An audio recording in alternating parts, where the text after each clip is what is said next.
Hello YouTube and welcome to Diverse Diversions. A few years back I posted a video about my daughter's Five Nights at Freddy's toy Chica costume that I made for her for Halloween, and a lot of people want to know how I got the eyes to move. So today I'm gonna try to show you how I did that. Here we go. So here we have the two main components of the toy Chica costume. First, we have the body vest here, which is actually made to have a nice rigid back to it. So basically, it adheres very well to the wearer's body. And then the Toy Chica head is actually a helmet that attaches in the rear to the back of the vest with this little slot here, and both become one rigid structure. I'm not going to demonstrate that because today we're just going to look and see how the eyes are able to move. So basically, like I said, the head itself is rigid to the vest, and everything kind of clips in like so when the person's wearing it. But on the inside here, this section is where the wearer kind of sticks their head through, kind of flexes upward like that. But once their head's in, they'd be wearing a little skull cap, which I specifically made with, on the very crown of the head, it had a little nubbin or whatever that would attach to this clip right here. This clip is a rigid structure that attaches to this frame.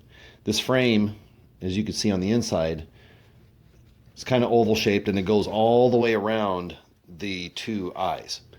The eyes are made out of kitchen strainers and embroidery hoops. And basically it just gives them a nice round shape. And you can see right through them. But the frame is just oval shape, and the frame is what actually moves the eyes up and down. So when your head would tilt forward, the eyes would look down, and as your head would tilt back, the eyes would look up.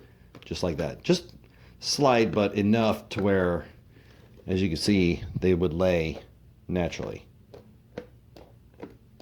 So anyway, that handled the up and down movement.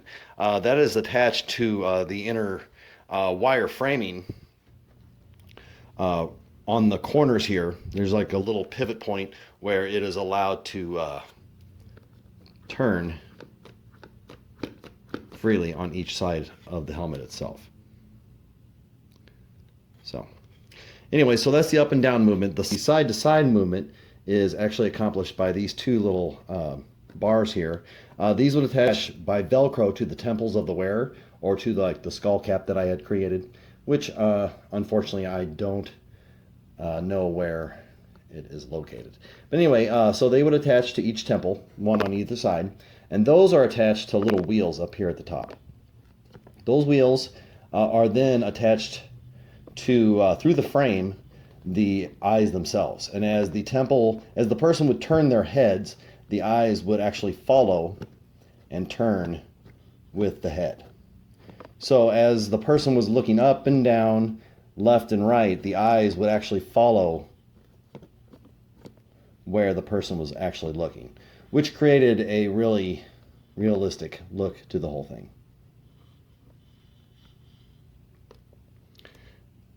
Anyway, so we've got the three attachments here, here, and to the temples, and then the attachment to the back of the vest. It's important that the head would stay structurally, or just solid, so as the person turned their head within, that the head itself wouldn't move much. It did move a little bit, but it was just like a slight turning, and more or less you had the eye movement as the person moved their head within.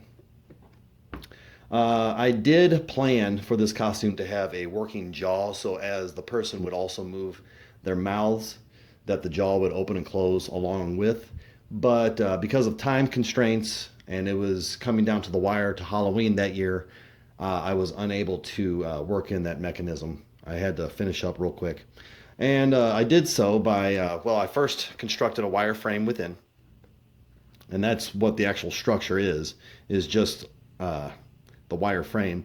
But then I covered the whole thing with actually two salad bowls that I purchased super cheap at the dollar store.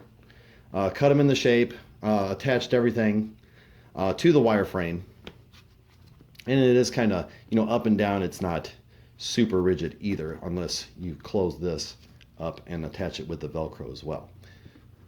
So now it'll lay in nice and flat. There we go.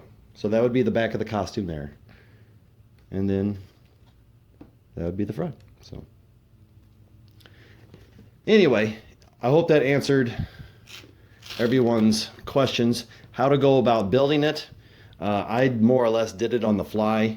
Took my measurements, paid really close attention to the wearers, the dimensions of their head, and tailored all the distances to the wearer's, the scale of the wearer's head.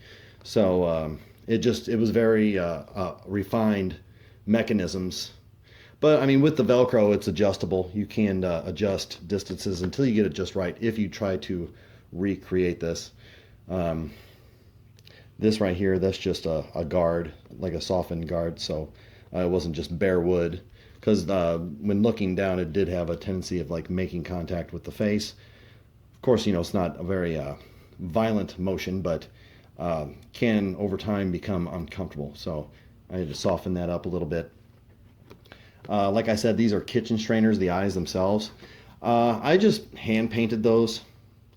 And the color really doesn't change the properties. You can still see right through them. It's like having a pair of glasses that has a print on them. You can see the print still, but it doesn't really affect your overall vision. So at night, you really couldn't see it at all. The eyelashes are just glued, little pieces of plastic that I painted black and then just glued straight onto the strainers themselves. And the rest is just hand painted as well. The beak is just cardboard with felt glued onto it, all into shape. Real simple, cheap design. If you like what you see, like and subscribe, and we'll get some more videos out there to watch. Hopefully you'll enjoy those as well. So until next time, have a good day.